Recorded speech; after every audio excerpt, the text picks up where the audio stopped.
All right, can you hear me all right? Sweet. Cool. Well, welcome to Converge 2019. I'm really excited to be here. I grew up in Toronto, and I've never made it down or up. It's kind of confusing around here.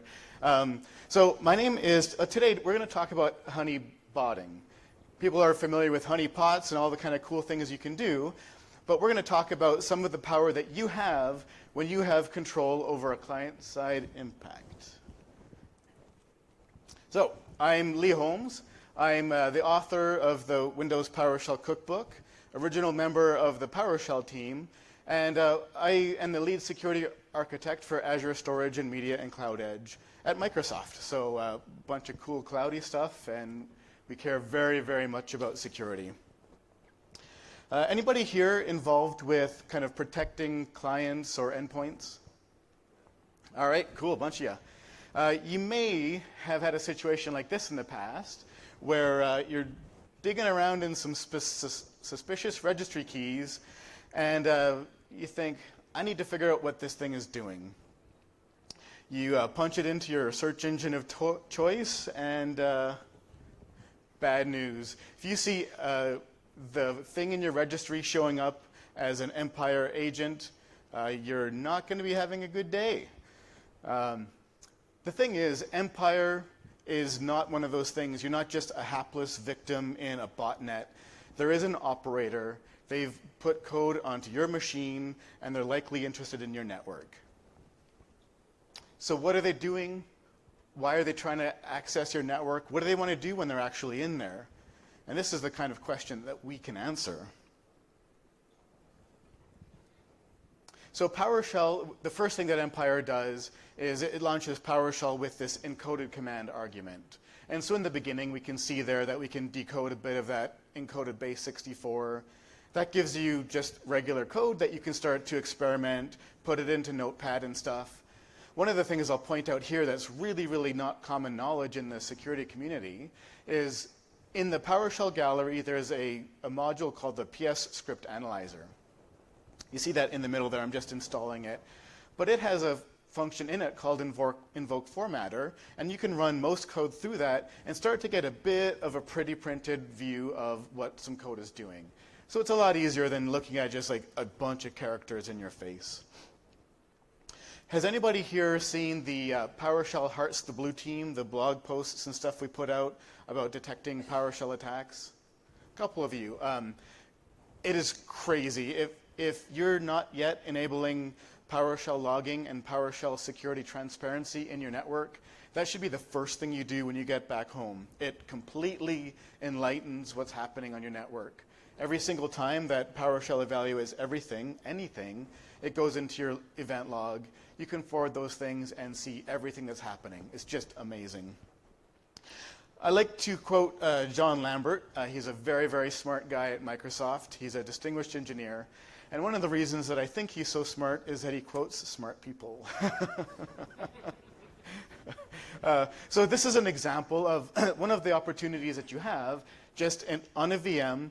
Just enable PowerShell logging, run whatever was going to happen on that machine, and you're going to get to see in those event logs every single thing that happened, and Bob's your uncle, you're done.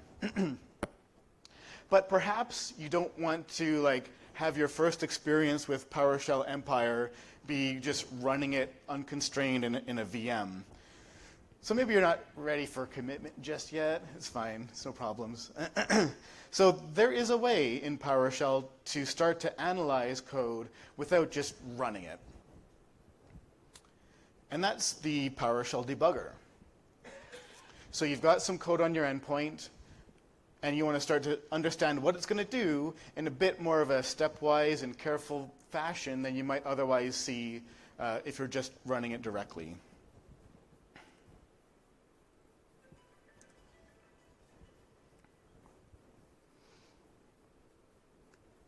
Okay, so this is an example of the PowerShell ISE. This is the PowerShell development environment. PowerShell ISE does support really easy interactive debugging of scripts. So I can set a breakpoint here. I can launch my script. And like many other programming languages, I can F10, step through. It stepped over the function because that was just defining the function there. I can step in, see that hello was written. So that just ran a little function. I can continue past that. I can step into the functions. I can do things like examine what the value of a variable is here. Continue through. And one of the other cool things that you can do is I can now change stuff from the command line itself.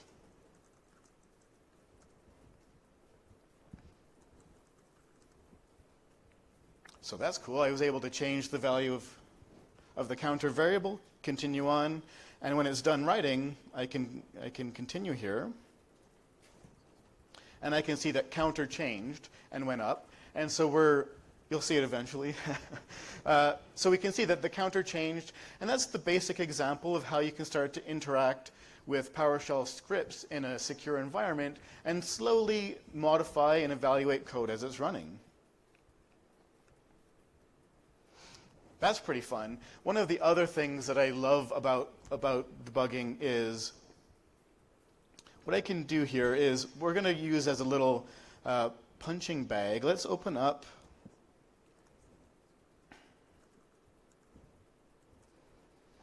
So this is a version of the stager that when Empire infects a machine, it runs this bit of PowerShell.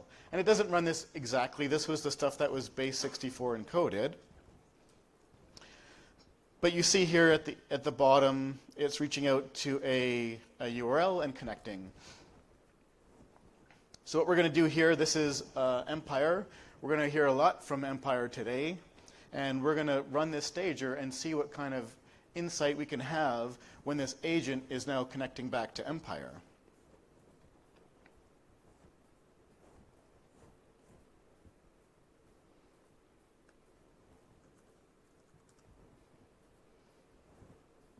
So what Empire does in its initial launcher, it does start PowerShell, Windows style hidden, command, stager.ps1.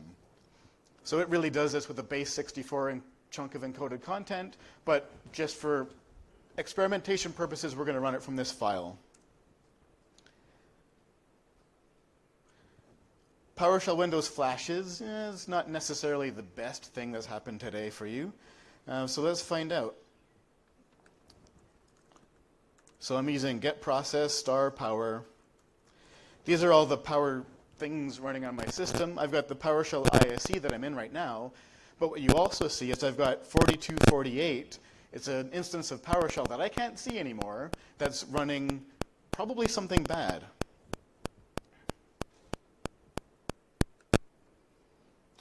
Well, we just popped a shell, yeah. Here's Empire launched. That Windows machine connected back up to it, and we can now see that, so I can see agents. I can interact with one of them. And I can run simple commands. This is now tasked to run who am I. It returns back the user that just got compromised. So that's a fun little introduction to PowerShell debugging and the kind of things that you can do. But one of the things that's awesome, so the PowerShell instance that's running the Empire stager is 4248. So one of the incredibly powerful things that PowerShell supports is attaching to another process and debugging that. So I can get ps host process info. There's that 4248 PowerShell that we knew was now compromised with Empire. So I can enter a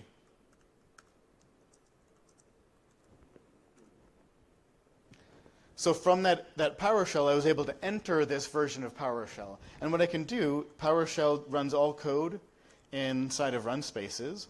So I can debug a run space.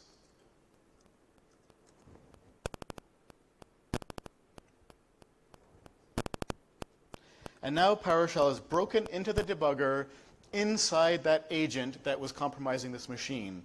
So I can do things like L to list the code that's running in there. This is literally the Empire stager that's now accepting and invoking commands. I could do things like let you see this. So I can take a look at the different variables. So this is all of the sensitive internal state of that agent. I can look at the functions, and these are the functions that the Empire Stager has defined. And there's one kind of thing that's kind of interesting up here. Invoke shell command. So when you take a look at what Empire does on a system, invoke shell command is the command that it actually runs when the Empire C2 server is asking your script to do something. So I can set a breakpoint on that.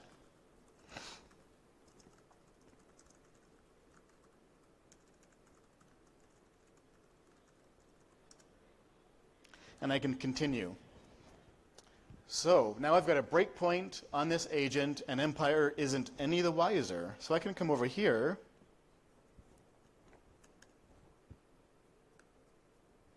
And I can run who am I, for example. This one's not coming back so fast, and that's because PowerShell is now stopped at a breakpoint, and I can see the code where I'm at, and I can see that I'm just about to hit the invoke shell command function. I can take a look at what I was being asked. There's a variable there on line 151. I can see that I'm being asked to run the who am I command. I can use the PowerShell syntax to step over commands, and I can just step through this script and see everything that is about to happen.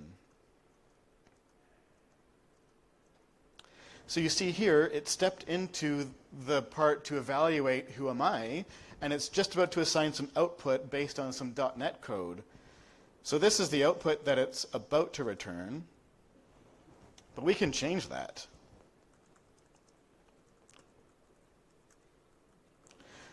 What if this guy thinks that he just interacted with the director of the FBI? Boom. Empire has just been totally tricked. If you're an attacker compromising this machine, you have complete control over what the attacker sees, and you can lie in any way you want.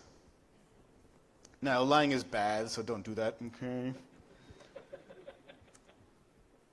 So we can kind of extend this a little bit, and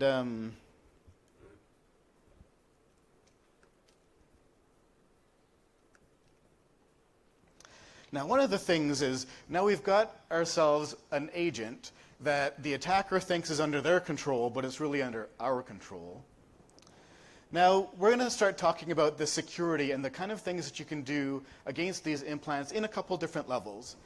So first we're going to talk about the kind of the UI level. Then we're going to talk about some of the communication levels between the agents and their C2 server. And then we're going to talk about some of the really rock foundational stuff. So when you talk about the UI level in Empire and many of these C2 frameworks, there's been an issue in the past, in the last couple of years, where, for example, when an Empire control server was asking an agent to download some files, the agent could respond with a specially crafted path and then actually overwrite files on the attacker machine. So those are the kind of dangers that you can do. Now let's take a look at another one that might be kind of fun.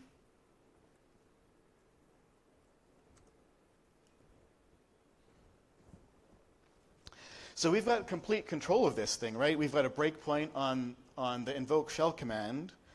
It returned fine, but what happens if... There's my cursor. Now I was like, this is great. I just got into the FBI. I'm on the machine of the director. What if I run who am I again? It's tasked. We're still in the breakpoint.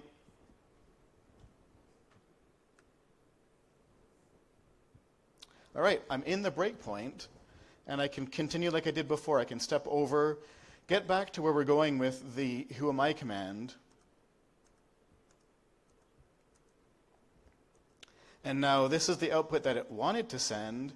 But what happens if I can send some very, very specially crafted data back to the Empire C2 server and completely control what the attacker sees? What if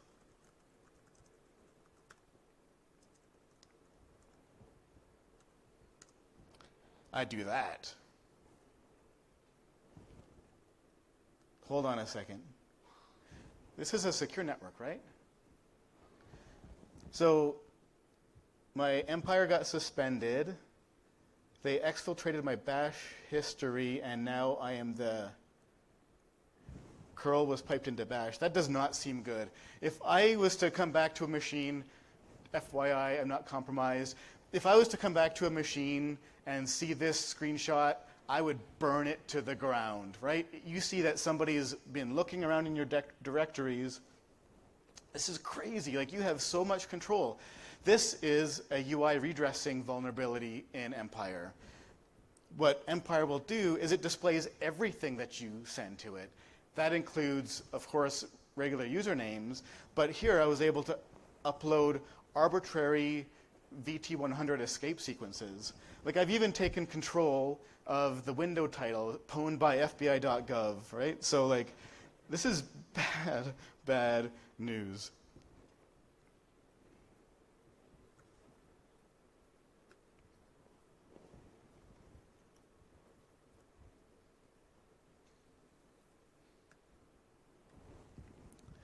So Empire has a pretty hefty UI redressing issue. Anything you want to send it is fair game. H.D. Moore did a bunch of analysis of this in 2003, and he demonstrated, for example, that taking a look at certain log files, if they were able to display ANSI and VT100 escape sequences, back then the VT100 escape sequences are the way that Unix terminals and some Windows terminals use to show colorization and moving cursors around and stuff. And so the issue here is there used to be very popular escape sequences that would do things like set the window title to whatever you want, or set the window contents to whatever you want, or retrieve the window contents. One of the things he found was you could actually take the window contents and dump them into a log file of your choosing. So you could imagine, change the window contents to malicious input, run the escape sequence to dump that into a file, maybe it's your etc password or something like that, and then again have an RCE based on displaying malicious VT100 alone. In the old BBS days, did anyone ever experience an ANSI bomb? A couple people. So back when people were first still figuring out that computers could be used for evil, there used to be escape sequences that would remap your keyboard. So you display a file, and it remaps your enter key to escape, format C:, and then enter. Bad situations.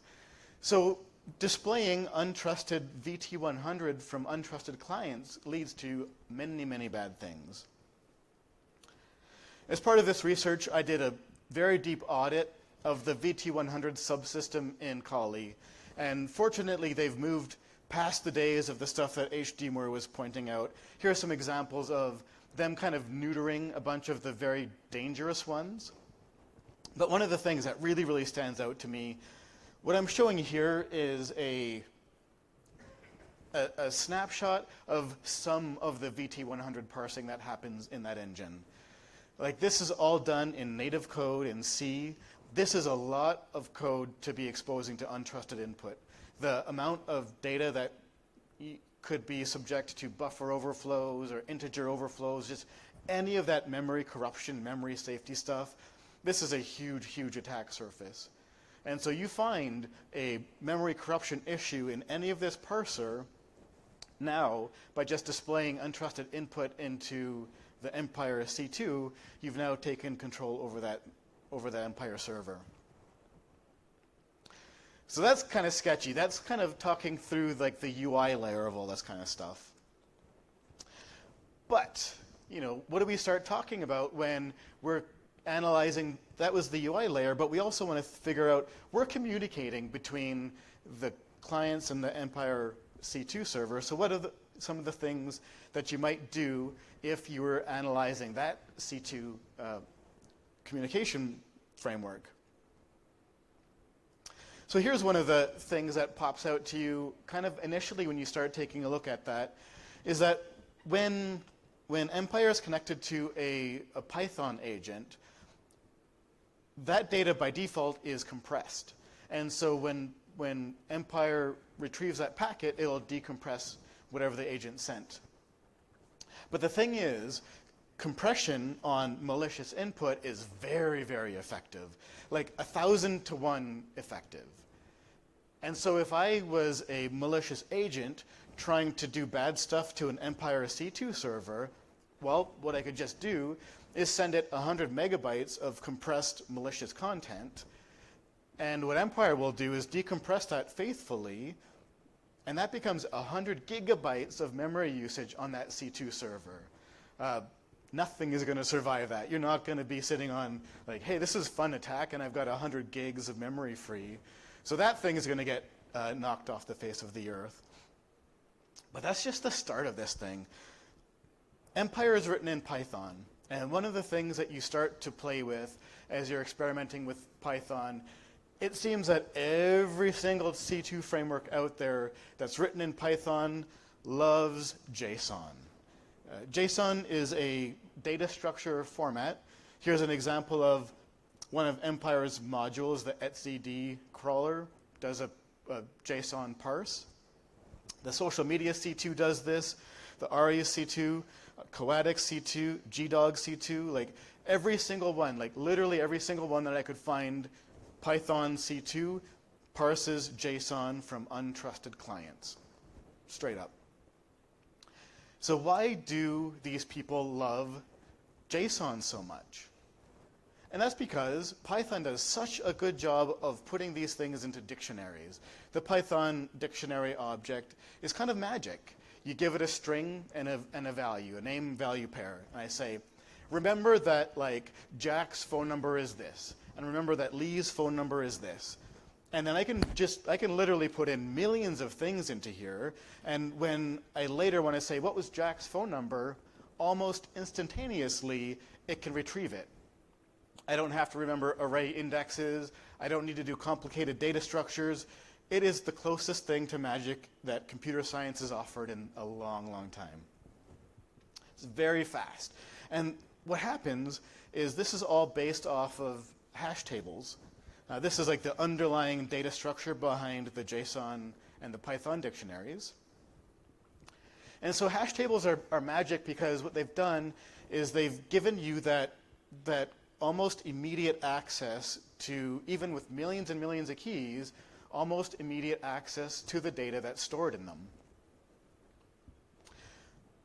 Now, to get a bit of a better understanding about hash tables, let's talk about how they work. So, if you have millions and millions of keys in a hash table, you're not going to have like millions and millions of buckets. So the idea with the hash table is you have these keys, and in this case, they're strings. And you're going to send them through a mathematical function. Just consider it magic for now, and that's going to return a number.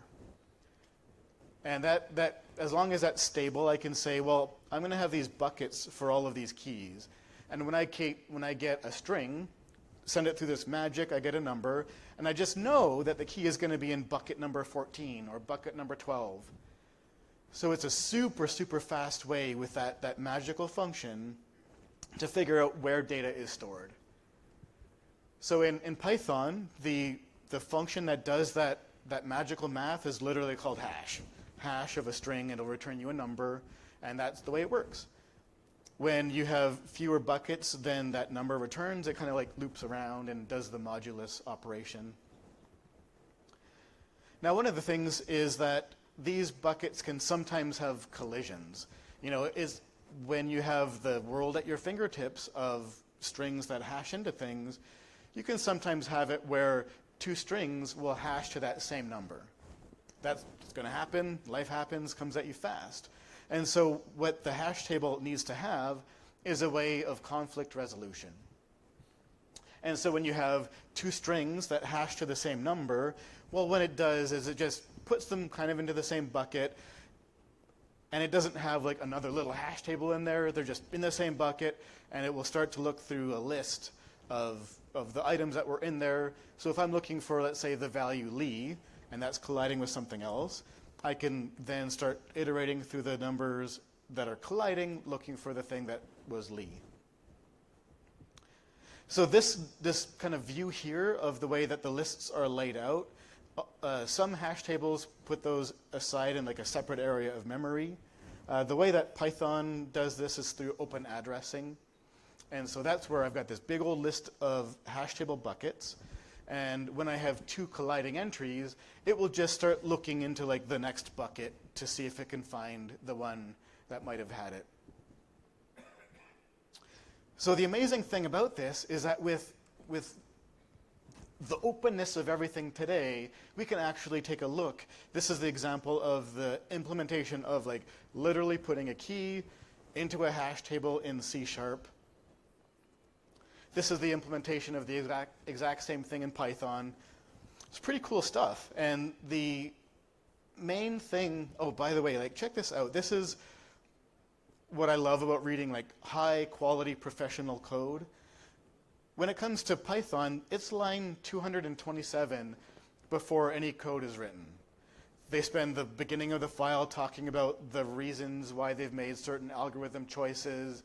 Some of like, does it use open addressing versus closed addressing? Like, it's just amazing to really get a perspective into what drives people to do some of these complicated things. So what I've talked about is hash tables are amazing. They have this like super quick access. But one of the issues that every single algorithm in computer science has is this idea that, well, there's the best case, like the performance of inserting a key, there's the best case. There's the average case, like when I just feed it random stuff, on average, how is it going to perform? Hash tables are amazing there. But you start to get interesting in the world of security when you start talking about worst case. So the worst case is a thing that people have started exploring. And so also in 2003, Cosby and Wallach did some research, and they found that a lot of data structures in popular programming languages and operating system data structures, if you fed them specially crafted malicious input, would start to exhibit some of this worst case behavior. So you saw that example where I was showing some collisions in a hash table. What happens if you made everything intentionally collide? Then you get away from that amazing like number turning into buckets, turning into whatever, and then you just get into this point where I'm just looking through a huge list that's no longer a hash table, that is now iterating like just so slowly through a list. Like this is like millions of years in like CPU time. In 2011, some people did some additional analysis and demonstrated these attacks against a bunch of web application frameworks. They showed it against ASP.NET and Perl, Python. All of these things were vulnerable to intentional hash table collisions. One of the things, though, is that, so this was disclosed, Python fixed it, like that was 9 years ago, so like time has moved on. But it's an interesting example of what you can do if you really deeply analyze something. And so we're going to do that. There is an even more efficient way to attack the Python hash table function than I've ever seen. So what I've got on the right-hand side is a C re-implementation of what Python 2.7 uses for hashing. And it's not simple, but it's shockingly brief. When you talk about it, it's really like 15 lines of code. And we're going to step through it, and you're going to understand this. There's an example there on the left where I take a string, hash it with this re-implementation, hash it with Python, and you can see that they're exactly the same thing. Han Solo says it's good, so we're going to keep on going. So a hash table and a Python hash is just a number. So the first stage of this algorithm, I'm going to be hashing the word Lee. So as the first stage of this algorithm, X is the number that's holding that hash. So in the first stage, we're just initializing that to 0. And that little demo app shows that the current state is all zeros. Make sense so far? That's good. So the next stage, what we do, that P represents the current letter that we're processing. So the star P means the current value of that letter. So we're going to take the first letter that we're processing, and those two left end signs means shift all the bits in that letter left by 7 places. So you see here where the arrow points out, the letter L, the binary for that is the 1001100. So you see the first line there is where those have been shifted left by 7 places. So that's cool. And then this is where we get into like the real hard working part of the loop. And so we're going through here through all the letters, and this is where we kind of start again from scratch. So for we take the current hash table, we multiply that by 1,000,003. That 1,000,003 thing adds a lot of randomization to all this thing, so that's why it's there. And then we add in again, you see that asterisk P, we add in again the current letter that we're processing. One of the things I'll point out is that multiplication by 1,000,003 gives us, what I'm highlighting here is this bit blender. Because once any of the bits of our input get into that area, they're kind of lost for good. We don't really have any control over the data in there. What we have control over are those 8 bits on the right-hand side when we're processing character by character. So we don't really have a lot of control there, and so that's just kind of a fact of this algorithm.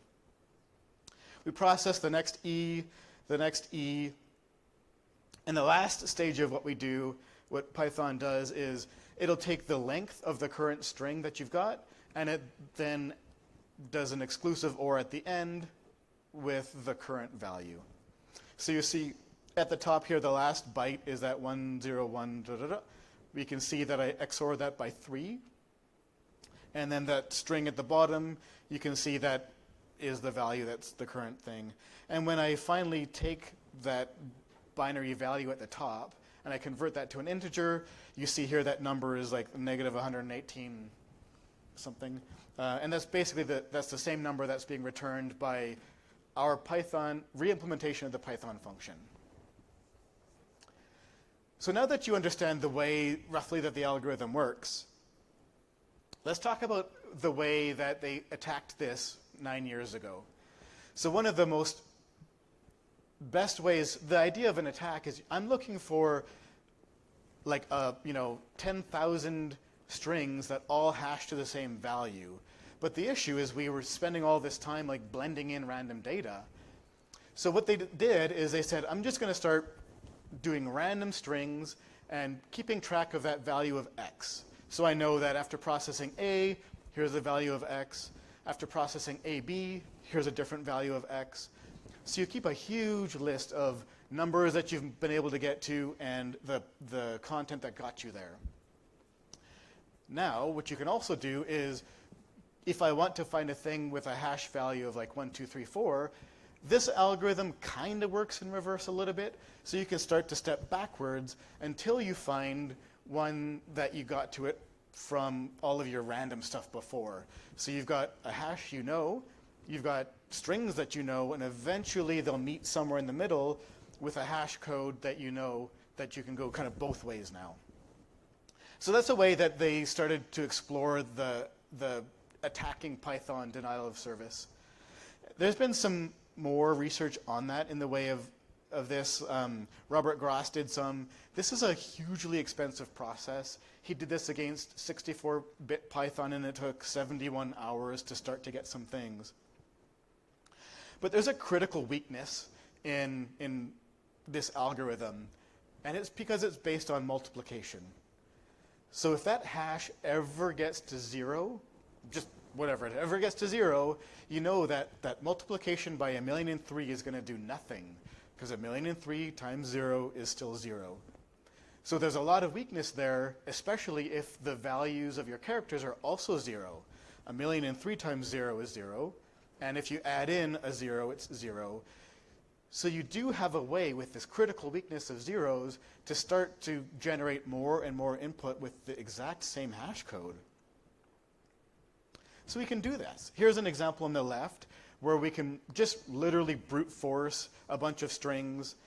You see on the bottom there, it's just looking for points where that hash ever gets to 0. That's the critical weakness that we're trying to exploit. This is almost in real time. I subtracted some time between steps 1 and 2, but 2 minutes or so, you've got yourself 5 or 6 situations where the hash at some point gets to 0. So here's an example of running it through that Python simulator tool that I was talking about, where you can see, like near the bottom there, it actually gets to 0. And what I can do then is just kind of remove the string length from that, and then I can actually have a hash that's actually 0. So you see here, by doing that attack when it hits 0 and just adding in more and more zeros, I now have 4 things that are hashing to the hash code of 0.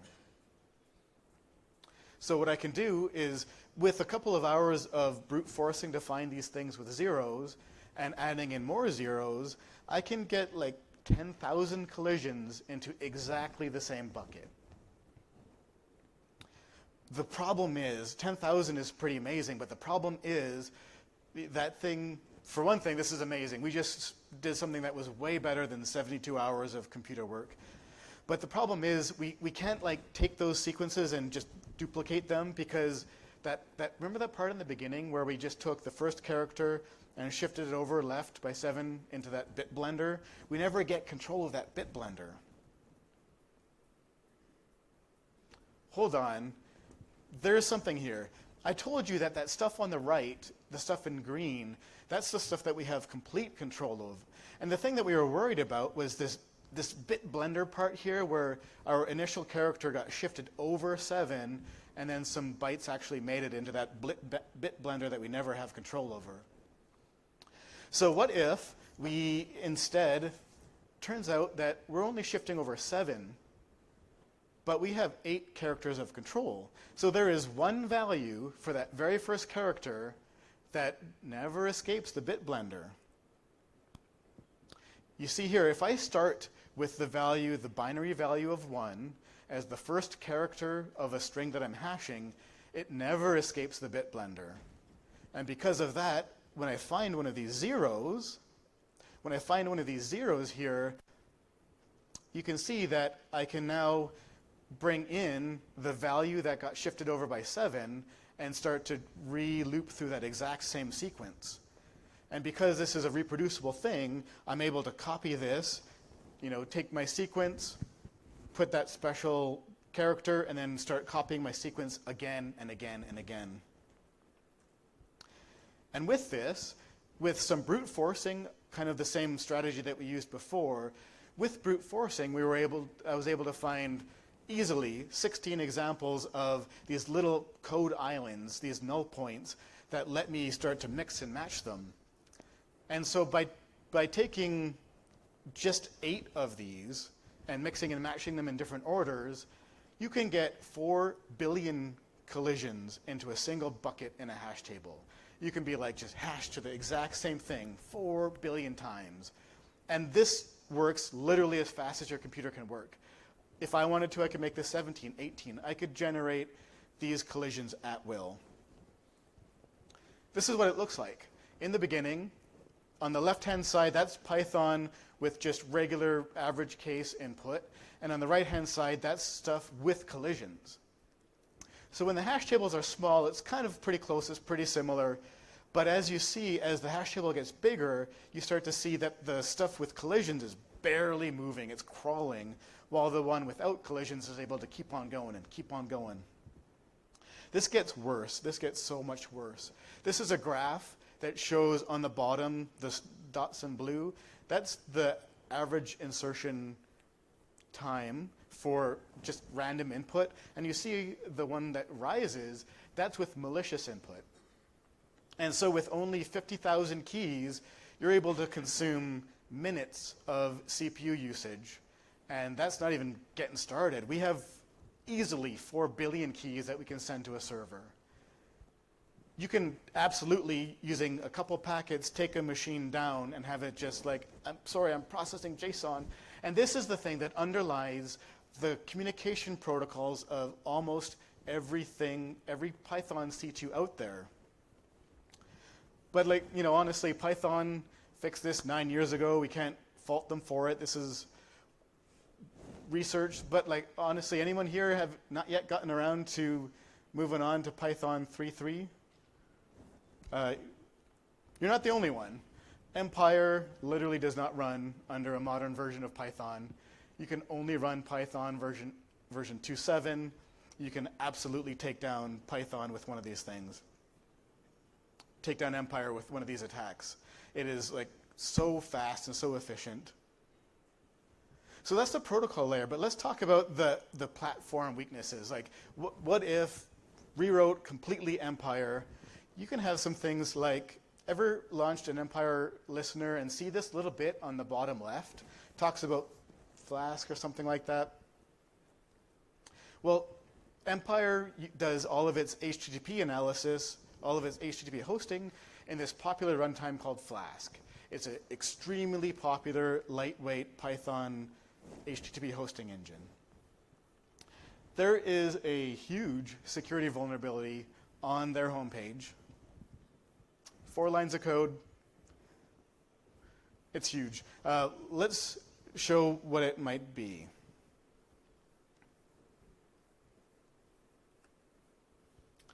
So let's just make sure my Empire listener is still doing good. Still doing good.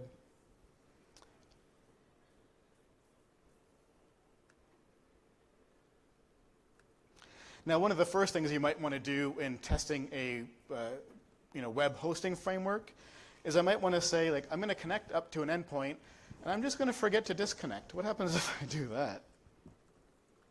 So in this example, I've got a bit of a PowerShell script that's, you're seeing nothing. Oh, jeez. Well, that's good, because I didn't want you to see that anyways.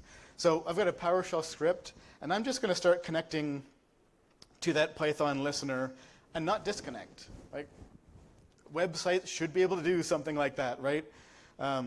So I can go back to using my Empire, and I can see what agents I've got. Maybe not. Empire is completely wedged. I can't break out of it. Any client trying to connect to this Empire listener, not going to happen. Maybe he tries to figure out who I am. Let's see,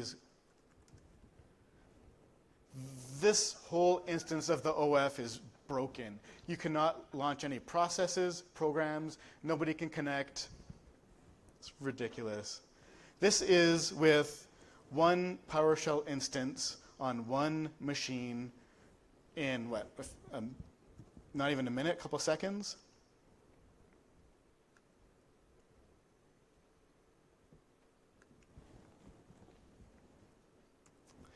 And this is not a new vulnerability. People have been pointing out issues in Flask for years now.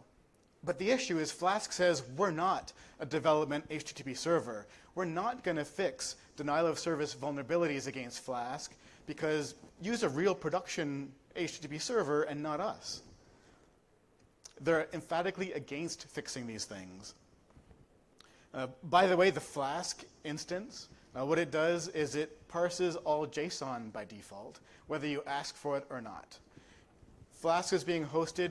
You're vulnerable to any of this JSON denial of service, straight up IP connectivity. So that warning about don't use Flask on a server you care about, how's that going? Tenable has done some interesting research recently about detecting, believe it or not, attackers will put up Empire stagers, C2 instances on the internet, hosted services, Amazon, whatever, Azure, and they'll put them up there, and Tenable has done some research with Shodan and things like that of being able to find all Empire listeners on the internet.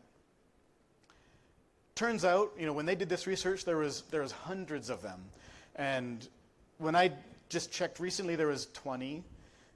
One unauthenticated client right here could literally take down every single Empire listener on the entire internet.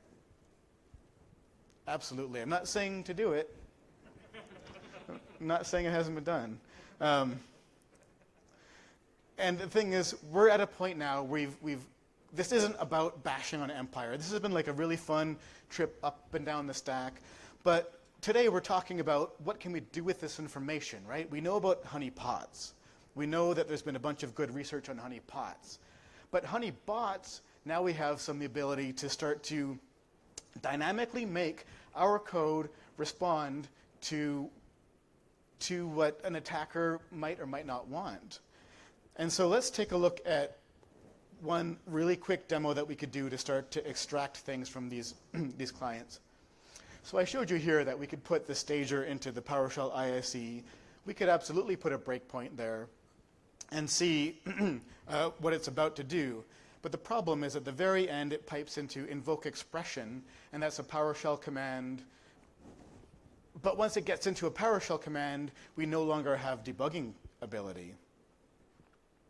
But we can redefine the Invoke-Expression commandlet.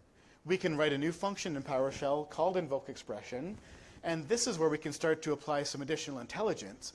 In this example, I can take that dynamic content and I can write it to a disk, into a file. I can evaluate that file, decide whether I want it to run or not, and then this version of Invoke-Expression runs the file. I can do things like dynamic content modification, where given attacker input, I can change it to something that suits me better. One thing that I've done in experiments like this is that some of these stagers will disable PowerShell logging. Well, you can just eliminate that part.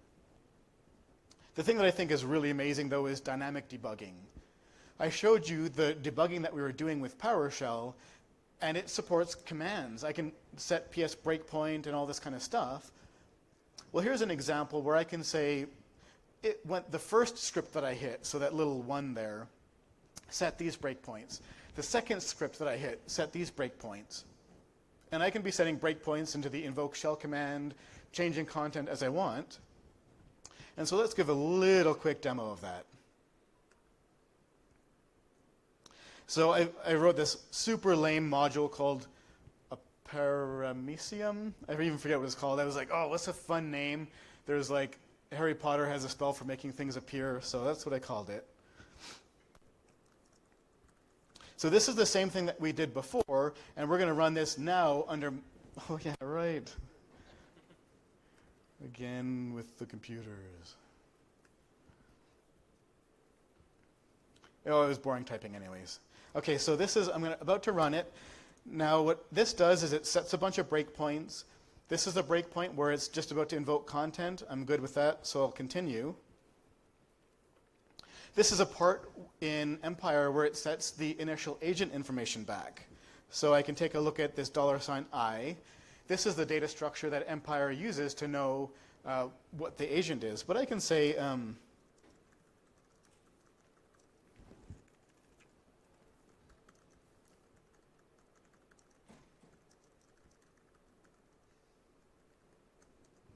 maybe this isn't Windows 10, this is like Windows Linux on the desktop.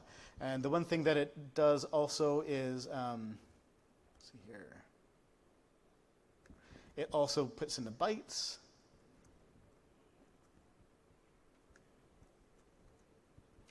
And I can continue, run that guy. Now, I can see here another agent checked in, and that's the one that I just ran. So I can interact with this thing, and I can check out the info. And you see here, now it thinks that I'm running Linux on the desktop 2019. Not bad. What if I'm wondering, is this another guy from the FBI?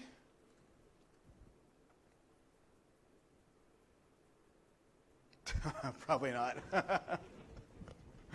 So this is awesome. We can absolutely control anything. The thing to remember here is that agents, when they get onto your machine, they're under your control. You're the defenders. You have the capability to do whatever you want.